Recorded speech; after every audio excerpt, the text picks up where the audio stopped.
Hey folks, it's time for another episode of the High Power Archery Podcast. It's been a few weeks since our last podcast, and we've been busy with hunts and last minute setups for hunters that keep coming in. But as with everything, you can't always find the time to do the things that you want. If there were a lot more hours in a day, I probably could get this cranked out every week like normal. But things come up and you just have to keep your priorities in order. For me, it's attending to my students and getting them out there on their first hunts. So, we apologize for not getting this out there sooner. And we've got a lot more in store for our listeners in the next week or two, so just bear with us and keep an eye out for our announcements. Now, on today's subject, it's all about developing your inner archer. First, let me say this is not about inner zen or some metaphysical thing. It's about developing your archery persona. And well, what is that? Well, the best way I can describe it is like a video game character. Archery is all about skill. And anyone who's ever played a video game knows you build on your character's skill and evolve them into the ultimate warrior or wizard or whatever it is they happen to be doing in that game. You get the idea. Developing your archery persona is much the same way. So today we're going to talk about how to develop that archer within you.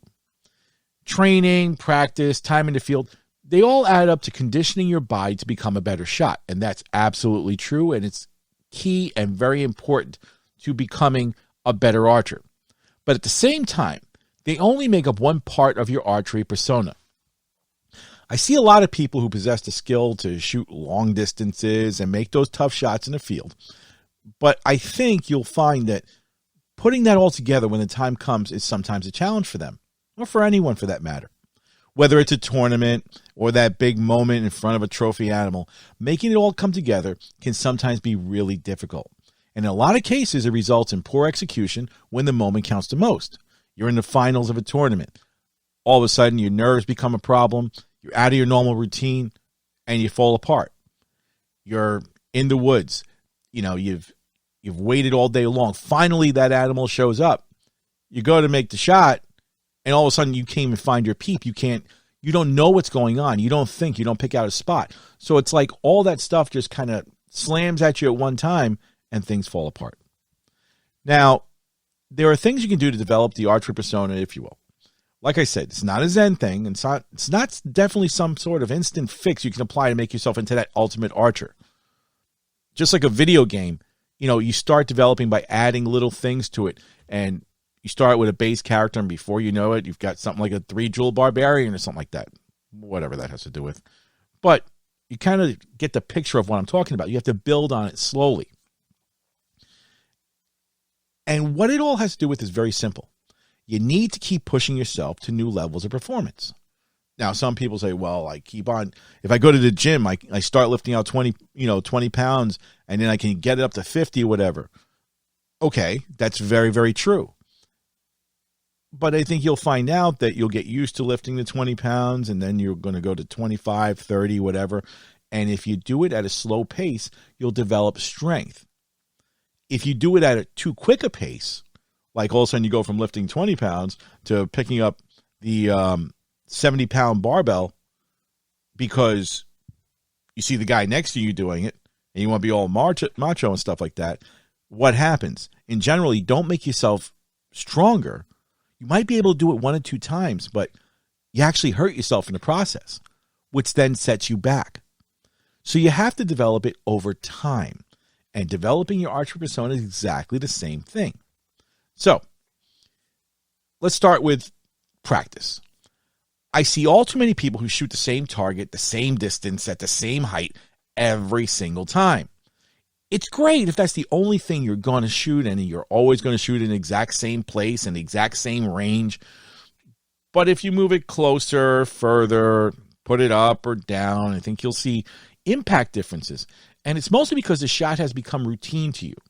But the moment you change something in that shot, it all goes weird and you don't hit exactly the same. Sometimes you get lucky and it's just very small differences, but other times it can be really drastic. And I see this with people who shoot at targets on the ground, and I've mentioned this before.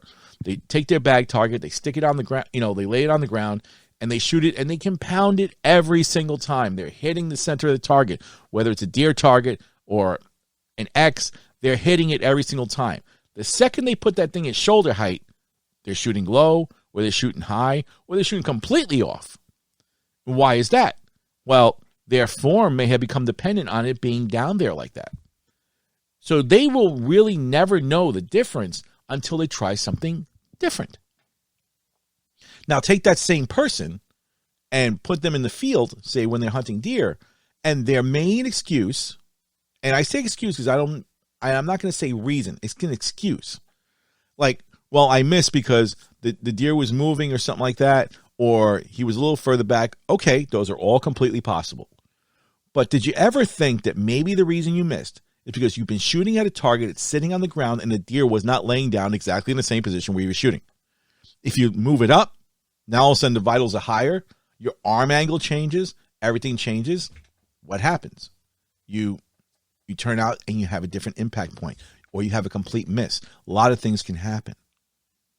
So it's all got to be about getting outside of your normal routine. If you get outside your normal routine, you change it up just a little bit at a time, you're going to take your skill and develop it so that it adapts to the situation. And your form will improve because now you're not just practicing a form that works under one situation constantly, but you're letting your form be adapted to whether you're shooting high, shooting low, shooting at a target that's to the left of you, shooting at a target that's to the right of you, shooting in circumstances where you're near other people. This applies to target archers. They go to the range and they're able to shoot at a target, say at 18 meters, 20 yards, what have you. And when they've got all the space around them, it's no problem. They hit that X every time. When they go into a pressure situation, and not even so much pressure, say if they're used to having people around them, but they go into a tournament situation and they're shooting on a line, and all of a sudden you've got people 3 or 4 feet, sometimes closer, just that close to you, shooting right next to you with stabilizers and everything that jut out all over the place. Your situation changes. So now you got to say, well, if I put myself in there, am I able to handle that? Well, guess what? If you practice by shooting in those situations anyway, shoot with a lot of people around, a lot of people close to you, a lot of people further from you. And I will add this one caveat. In the era of COVID-19, we can't really do that. I believe that Lancaster Classic is still going to go on, and how they're going to pull that one off, I don't know. I'm dying to find out. But you get what I'm saying. So even though now you can't really shoot with people that close to you, that does not mean that you should not at least try something like that. If you can't have people next to you, because obviously social distancing and all that, then shoot between 2 trash cans really close to you, one on either side.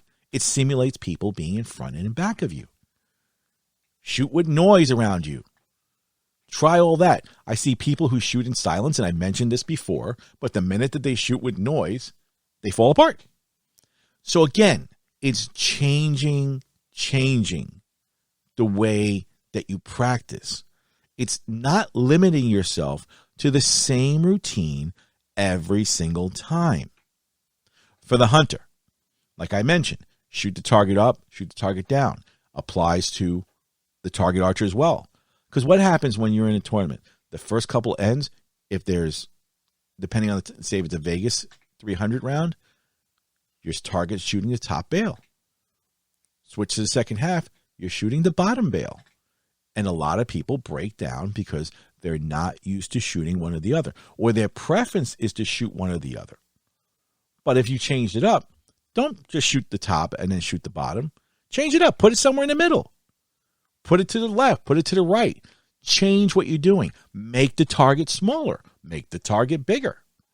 Now, some people will say, well, what am I going to make the target bigger for? Believe it or not, if you make a target bigger when you're shooting at a distance, it takes you out of the norm again. Now, all of a sudden, you take that target for granted. Oh, I can hit this like this. And guess what? You don't come close to hitting the 10.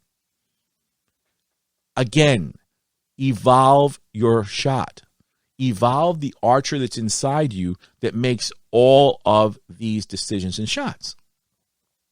Another thing that people do is they're out there, they shoot, and I mentioned this before. A lot of stuff I'm going over right now is stuff that is a compilation of things from previous podcasts. And one thing that I see is there are people that when they draw back do not have the slightest ability to let down. If the shot's not there, let it down. But they can't. So what should these people be doing? A proficient archer knows when to take a shot, when it doesn't feel right, and when to let down. Now, if you don't have the ability to let down, start small, baby steps. Practice at half draw and letting it down. A little further, hold it, letting it down. Full draw, let it down. Because if you don't do that, you're not developing your inner strength. And I don't mean physical strength. Mental strength has to do a lot of it. So when you play a video game and you're developing your character, as it were, you have to develop your character's intellect. Now, all of a sudden, he's got this skill to do something, but the character automatically reacts to something because he's got the mental skill to go with it. There's some games like that. I know most of the ones that kids play these days don't have all that sort of thing built in, but it does help.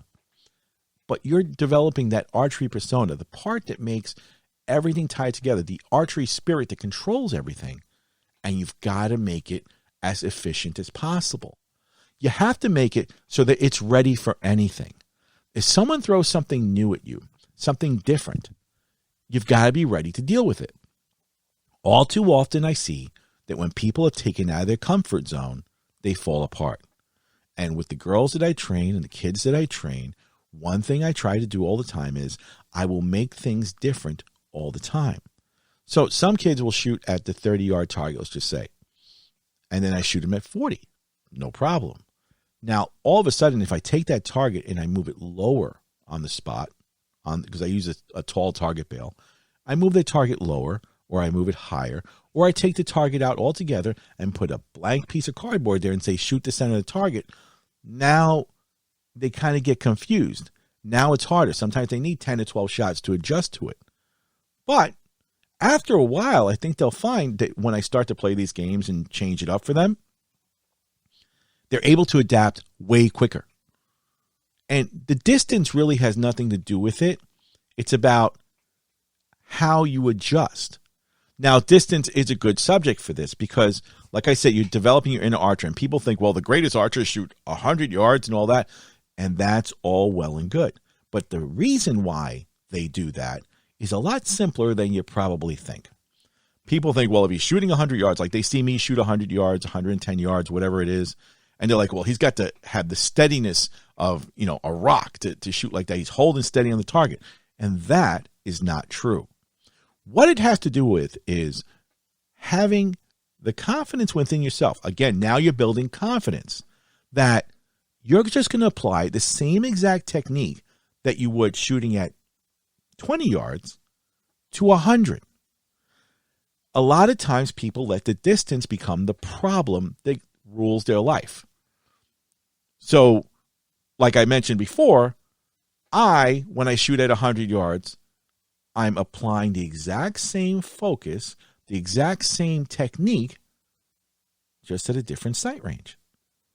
But if you are worried about losing an arrow, or when you're aiming at that target at 100 yards, or even 30 yards, if that's the limitation of where you've been shooting before, and you're just hopeful to hit the target at that distance, therein lies your problem. Now, if you start to develop your archery persona, as I say, that persona is going to learn not to be afraid of that. That persona knows that it has worked hard. It knows its base gift for form, if you apply it, is going to get them on the target. They're not just going to hope to hit the target. They're going to get on the target and accomplish the goal that they set out, which is to hit it in the middle. No matter what the target is, how big or how small. If you mentally prepare yourself for that and then let that mental preparedness apply the physical part of it, you're not going to have a problem. And that's something that's hard for people to accept, but I can prove it to a lot of different people because I say, okay, fine. Now we're going to move it. And the biggest obstacle that I see is visual to a lot of people. What do I mean by visual? Well, I'll give you an example. If you are shooting at somewhere where the bails are marked out 50, 60, 70, believe it or not, your mind really doesn't care. It knows what the distance is because you're going to set it on your sight and just go ahead and do it.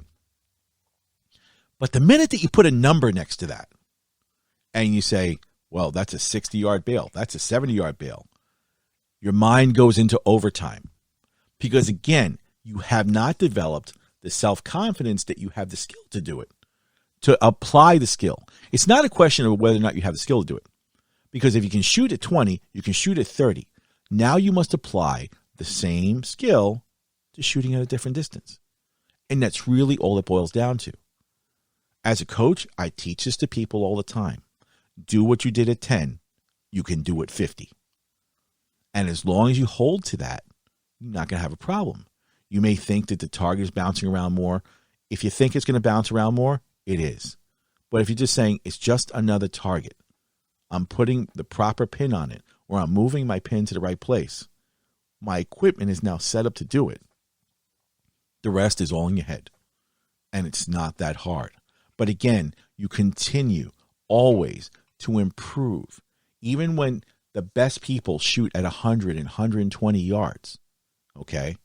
Maybe they get accustomed to shooting at 120 yards. I got news for you. If they don't shoot closer distances, they screw up too. So again, they have to change it up all the time.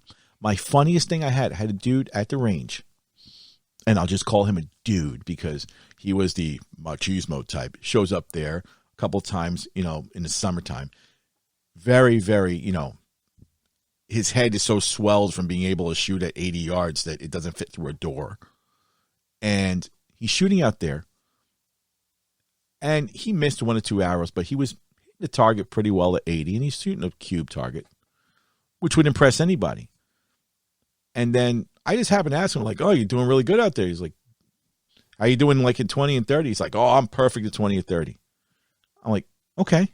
Well, season opens in another week. Maybe you should just make sure. I hate to see anybody miss because they weren't practicing at 20 or 30. Maybe it sights off or something like this. Yeah, I got it. And then about 10 minutes later, out of the corner of my eye, I see him move his target in. I guess maybe I got in his head or something like that. And he put it at about 25 yards. He could not hit the center of that thing for his life. He didn't know what it was. Comes back to me. He's like, you think there's something wrong with my tune or something like that? I looked at the bow, looked at him. I said, nope, something wrong with you. He says, well, how do you know? He's a 29.5-inch draw. I'm a 29. I drew his bow, which is not set for me, but I can still do it. I drew his bow, and I didn't hit the exact center of the target, but I was off by maybe an inch. I said, nope, it's all you. And I do that for a lot of people sometimes to prove to them it's not the equipment that they're fighting. It's them that they're fighting. Wouldn't you know it that I told him, for one of the most probably, if he's listening to this, because he started listening to the podcast, he came off as probably one of the most arrogant people I've ever met prior to this little incident with me, when even though somebody is like that, I still try to help him. And like I said, from that time, I helped him out. And I said, listen, go back to your basics. Do what you've got to do, but just change it. So if you're shooting 80, great, more power to you. You shoot 30, apply the same thing you're doing at 80. You're shooting 20, apply the same thing. And the biggest difference with him that he found out, which really freaked him out, was I put the target at 5 yards and I said, shoot it. He didn't have a 5-yard pin. He had a 20-yard pin. I said, shoot it. He missed the target entirely at 5 yards. And then I started explaining to him and said, listen, first, clear your head. Wipe out every part of what has just happened. That you missed, that you messed up, whatever. I don't care what it is. Throw it all away. Now, you know what you do to take a shot. You know you draw it back, you get your shoulders level, you pitch at it, aim, execute your shot, follow through. There is no difference between shooting his 80-yard target and shooting a 5-yard target. But you need to make the shot different every single time as far as randomizing your distances. And after about 2 or 3 words and things like that, I'm going with them, and I'm no guru by any stretch of the imagination. he went back to basics and he drilled the 5-yard target. He started putting it out at 35, in between his pins, drilled it. Back to 80, drilled it. Later in that week, I saw the guy again. He put it out at 90. He's never shot 90 before.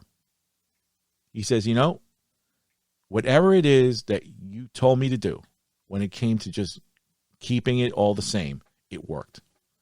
And that's what I'm talking about.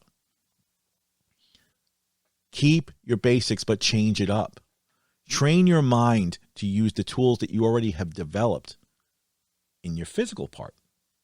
And once you do that, your persona just gets in more and more. And your persona becomes that sharper, that ultimate archery character. And archery character is something that, you know, it's very, very important. Because if you can't develop it, you're going to become stagnant. And I see a lot of guys who hunt or who shoot target and taken outside of their environment where the shot's not perfect, or something's not right, or the lighting's not right. They can't get it done.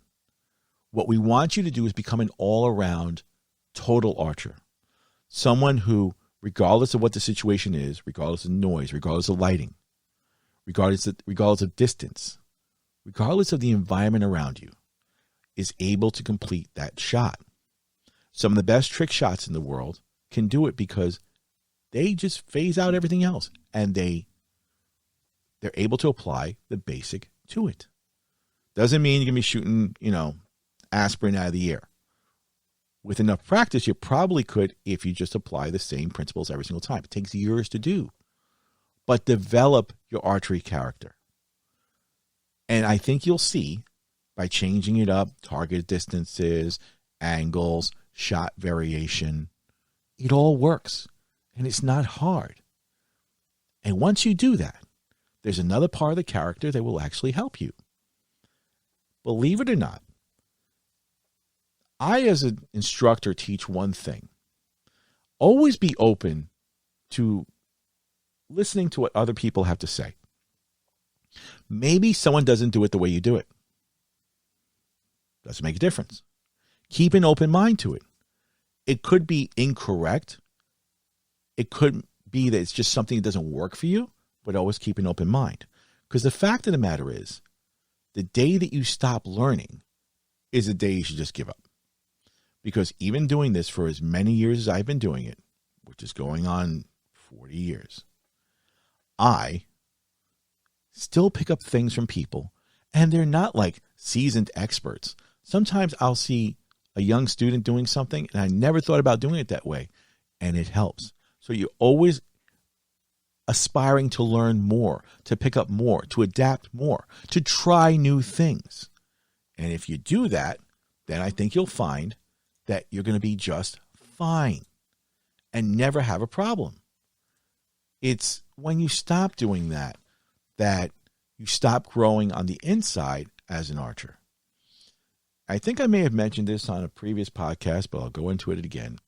You know, besides doing this and having my regular life, I watch a lot of sci-fi stuff, and one of the things I watch is Doctor Who. If you've never heard of him, then crawl out from under the rock you've been under all these times, but whatever. And in one episode, he says this one famous line. He says, throughout the course of our lives, we're a lot of different people because you change. Just like we're talking about it, you changing, you're evolving that inner archer. So we're a lot of different people throughout the course of our lives. But what makes it different for us is, and the most important thing, is to remember all the people that you've been in the past before.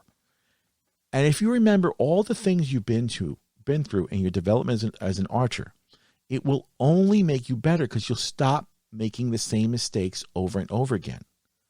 It's when people forget all the different archers they've been before, or in anything in life, that they make all the mistakes and they repeat them and they get stuck in that endless loop. Do better, make a mistake, go back to what you were. Do better, make a mistake, go back to what you were. But if you apply the basic principle of let yourself become that other person, grow constantly, improve your archery skills, improve your environmental situational shooting, then you get better. And when you hit a stumbling block, you'll put that and it becomes part of your persona, and you'll know this is what happens when I do this. So I'm not going to do that again. And you learn and develop, learning things from other people, hopefully picking up some stuff from this podcast, and you let it continue to develop you. And that's the most important part of all this. And if you got just a little bit out of that, then maybe it'll help you. And that's what we hope. So that'll do it for what the main subject of this podcast was. But one other thing that you can do, and this goes out to all the hunters, and especially this time of year, okay? Now, forgetting all the political stuff going on and all that, I don't get too wrapped up in that stuff. I know it's all important, but I don't get wrapped up in it. But I think amidst all that, sometimes what's forgotten is that no matter what happens out there, nothing's going to change the dire need that people have around you. A lot of people go hungry, that sort of thing, because they're out of work, especially with this COVID thing. A lot of stuff happens. So hunters, if you're out there listening to this, I want you to remember one thing. And if you don't know too much about it, maybe you should find out. So what happens is, I'll give you an example in New York and even in New Jersey, because I hunt both places. Both of them have wildlife management areas that are set up by the local fish and game departments. In New York State, it's the DEC. And what they do is they'll have permits that are available. They can go on their property. You can shoot with your regular license. And what'll happen is, if you harvest a doe and they have a certain limit of doe there, you can actually apply for another tag, and they'll usually sell you another tag just by going to the computer and say, hey, I need another tag for 1C, and they'll give you another tag for 1C, or whatever it is, whatever unit you're in, if they're available. Now, a lot of people will say, well, on my New York license, I got 4 tags. What the hell do I want another deer for? Well, think of it like this. I go out there every year, and I try to harvest at least 2 or 3 deer, and I do. But when the opportunity arises, you don't always have, I give it away to family, and I have some a lot for my students and that sort of thing.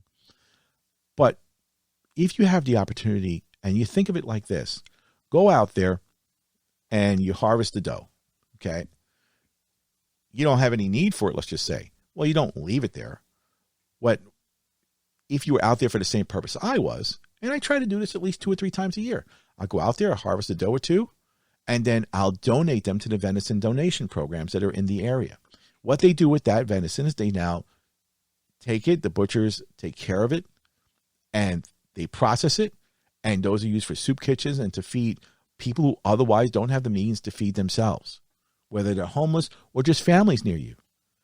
And if you don't have a program like that near you, I'm sure there are people that the local church can tell you about that are probably in need, that I will tell you right now, what to you is just another deer.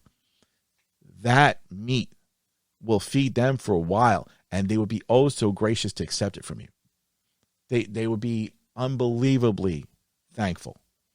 So if you have that opportunity to do that, I'm asking any hunter out there, find out about the programs near you.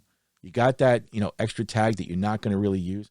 Go out there if it allows you to harvest a doe or something like that, or if there's a program where you can harvest a lot of does, go do it. Donate the meat. Go to the churches and say, hey, do you have anybody here, any of your families that might need something? I'm planning on going out hunting tomorrow, and if you got people who are in need, I'll be happy to donate the meat from that to them. Not only does it get you more familiar with hunting in the woods, because now you're more accustomed to doing this all the time, it'll help other people out and make you a better person in turn. And that's going to do it for, my public announcement for this. I usually don't do this sort of thing, but this time of year and with everything that's going on, I figure it's kind of important. So now we're going to get to our listener questions. Every week, like I said, I get tons of questions in the emails. I answer all of them. Today we picked out a few, not necessarily related to the subject of this particular podcast like I do all the time, but we'll put them in here anyway. And the first one, Joe H. writes, love the podcast. Just found it. What's the best way to remove serving and peep tie-ins without damaging the string? I just started doing my own work As where I live in upstate New York, the nearest shop is an hour from my house, and the nearest quality shop is even farther. Well, the first thing I'll tell you, Joe, and I did reply to you, is I hear this sort of thing all the time, and being able to remove serving is a pretty important thing. And a lot of times on forums, when you read out, how to place a peep in, that sort of thing, they leave out this part. And the first thing I say is just start off with a dull knife, never a sharp razor or anything like that. Dull takes into the oops factor into this. Use a dull knife and always have the blade of the knife pointing up towards you as you cut along the serving. Work at the bottom, make a couple little passes, and then try to break it apart with your nail, because all you have to do is break that first band of string or serving, and then you can usually unravel it. And the more you work it, the easier it'll come unravel. The idea is to cut as little as possible. Only nick something, unravel usually pops, and it comes off. If you have somebody who Spider-Man tied it, okay? And when I say Spider-Man tied, I've seen serving jobs that either the dude spent 10 hours doing it or there's something really weird about it. Just take your time with it. Undo it slowly. The less cuts you have to make, the less chances something's going to happen. Also, when you take off the serving, particularly from a peep area, look at the string under it and see if there's any threads that have been broken. Unfortunately, what I see a lot of these days is that people who go to shops and then, of course, they take the bow out of your field of view when you're doing it and they're working on it in the back or something like that. Sometimes these guys inadvertently, I'm not saying they do it on purpose, will nick a string. And when they do it, they cover it up by serving tightly on it. And if that happens, you're going to get a surprise when you open it up. But better to find out that you have that sort of thing and you have the ample opportunity to replace it than it should fail on you when you're shooting. The other thing with removing serving is a simple one. Always take the serving off. If we're talking about center serving now, say take the center serving off. Again, nick the bottom, work it, take it off. And as soon as you're done, no matter what, and this has nothing to do with how to cut it off, but it should have to do with what happens after you're done. Mark where it starts, mark where it ends, so you know where to start reserving again. But also check the string underneath and make sure it's not damaged. And that's pretty much it. I think I went into a lot more detail with your email. If anyone out there has a question about this, feel free to write me and I'll answer it. Always looking to help people with that. Our next question is from Mike M. And he writes, I've been listening to the podcast for a few months now, and your tips really work when it comes to getting my son to shoot with me. That's great. At first, he was not really getting it, but when I started putting character pictures like zombies on his target, he just turned on and now wants to shoot every day with me. So thanks so much for that. If you look at any of my Facebook or Instagram posts, you see a lot of that. I have zombie targets. I have all kinds of things. And like I said, we change it up. My question is about shooting when it gets close to the end of the day. Once the sun starts to set, I can see the target, but I hit all over the place. Is it me or am I doing something wrong? With this, peep size has everything to do with it. Sometimes if you shoot a peep that is way too small, you're going to lose light coming in. And at the end of the day, you could be actually shooting under the peep, over it. You're trying to focus on it instead because it closes so much on you. You're not gathering the light. You wind up not being centered on it. So it has to do with the peep. And I would say go to a slightly smaller peep. You'd be way better off. A slightly larger peep on the aperture, you'd be way better off. Our next question from Jake T. He writes, I listened to your podcast about aiming and alignment. My problem is I can't get my shoulders to stay in line. I took a lesson at a local shop, and the guy told me I need to keep my elbow up if I want to have good form. Oh, boy. This is going to be one of them. It feels uncomfortable, and I always hit low when I do that. I also get a lot of pain in that shoulder after shooting for half hour or so. I'm not sure what to do. I want to get better and keep shooting, but not if this is just going to wind me up with pain all the time. I'm 17 and have been shooting 2 years. Never was real good, but took your advice and went to get a lesson. In all the time I shot before, never had any pain. Is this normal? The guy at the shop told me it will go away and just to buck up. Am I missing something? Any help would be appreciated. Oh, well, now, Jake, I did respond to you and we did figure out what was going on. I actually did a FaceTime with him and we straightened out his problem right away. Let's just start with many, many times I have mentioned going to someone to get lessons when that person probably shouldn't be giving them. And a lot of times I'll see this. So this guy is telling him to keep his shoulder up and that if it's uncomfortable, buck up. Really? Okay. First of all, form is all about repetition. If you keep on jacking your shoulder up all the time, you're going to keep it out of line, and it's going to hurt because you're causing those muscles to contract in a way that they're not supposed to. Hence your pain. Secondly, if you shoot with your shoulder up in the air pointed towards the sky, which it seems like this guy's trying to make you do, yeah, then that's going to cause you to shoot low all the time because it's like a seesaw. Rear shoulder's up, front one's going to be down, and you're going to usually find dropping out of the target or impacting low. So, as I told you, and as I showed you, for all those who are listening to this, first things first. The cure for this, forget what this dude told you. Second, keep your shoulders in line with your arms. So if it feels more comfortable to have that arm a little bit higher, have it a little bit higher. If it feels more comfortable to keep it even, keep it even. You try not to let it dip below your shoulder line because then you're causing undue pressure in other places. But I think most people are comfortable keeping it up higher or keeping it level. And where you make the difference, and this I keep on saying, break the wrist. I don't mean break your wrist literally.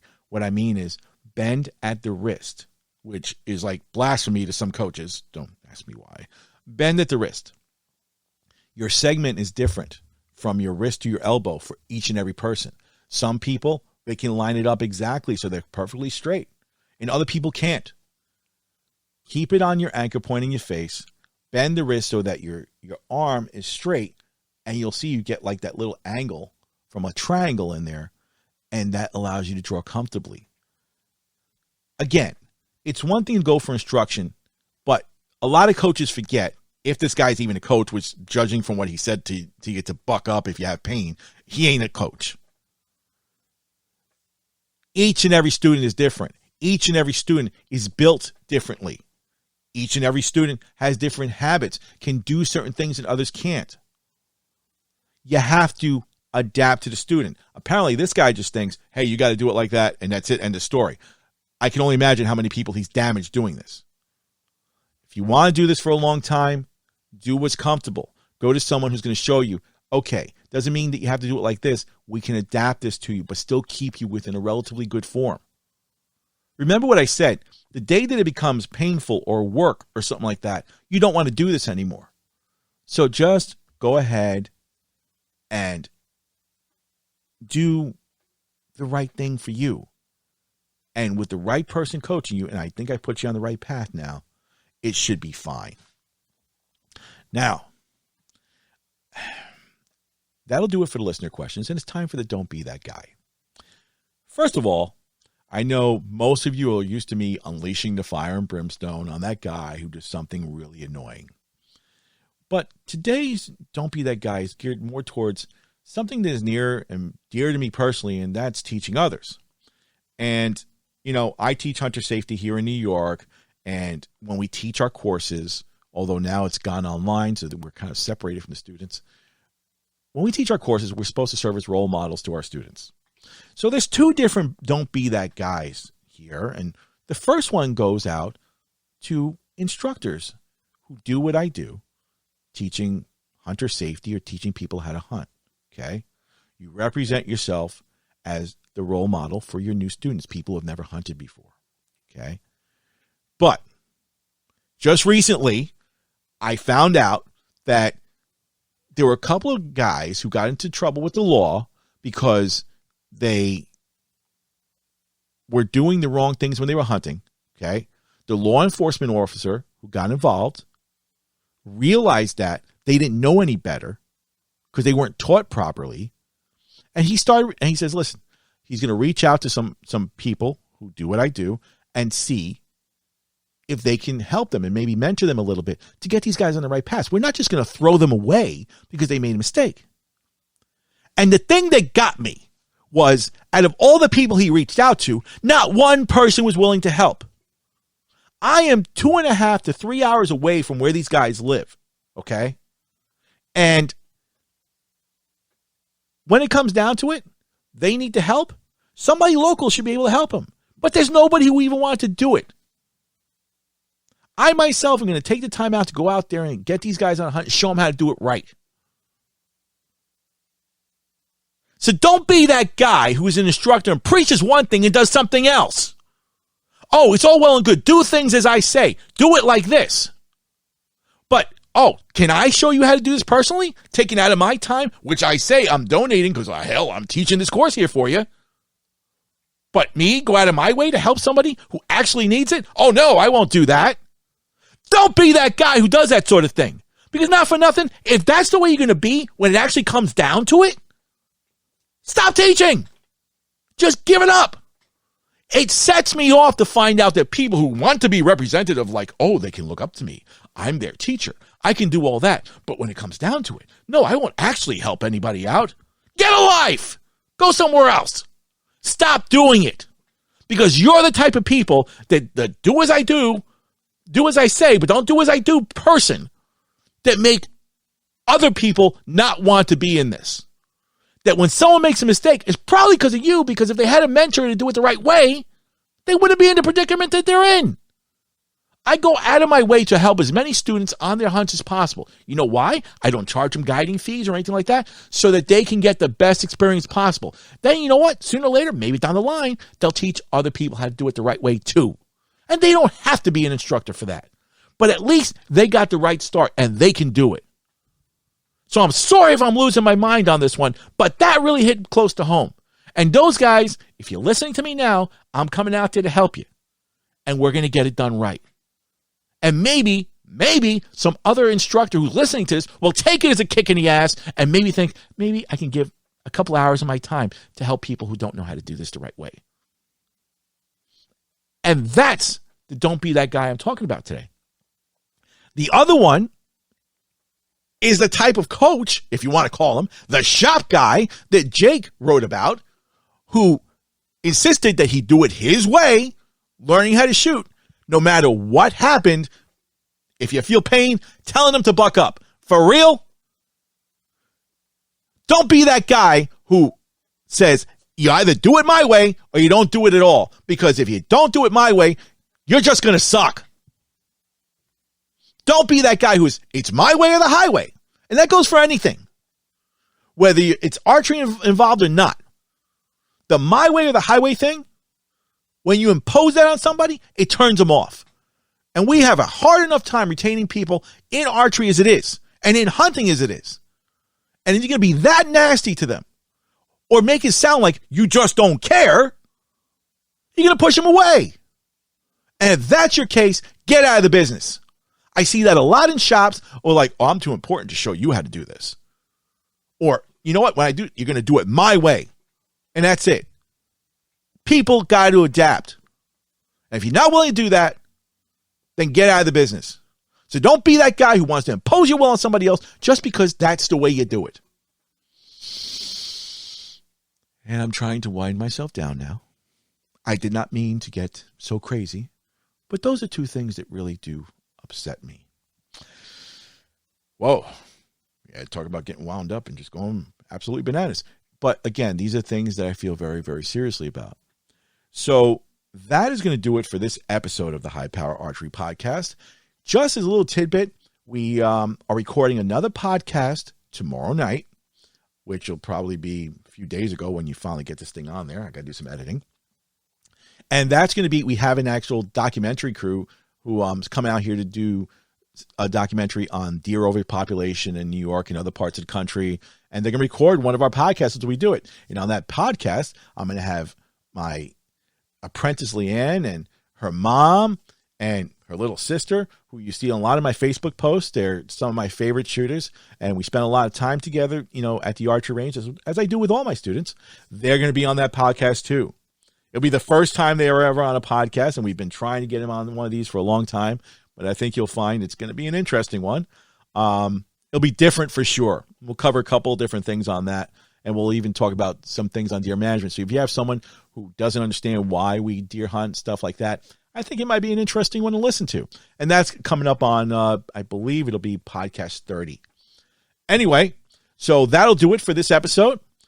As always, you can find us on any outlet that you find podcasts.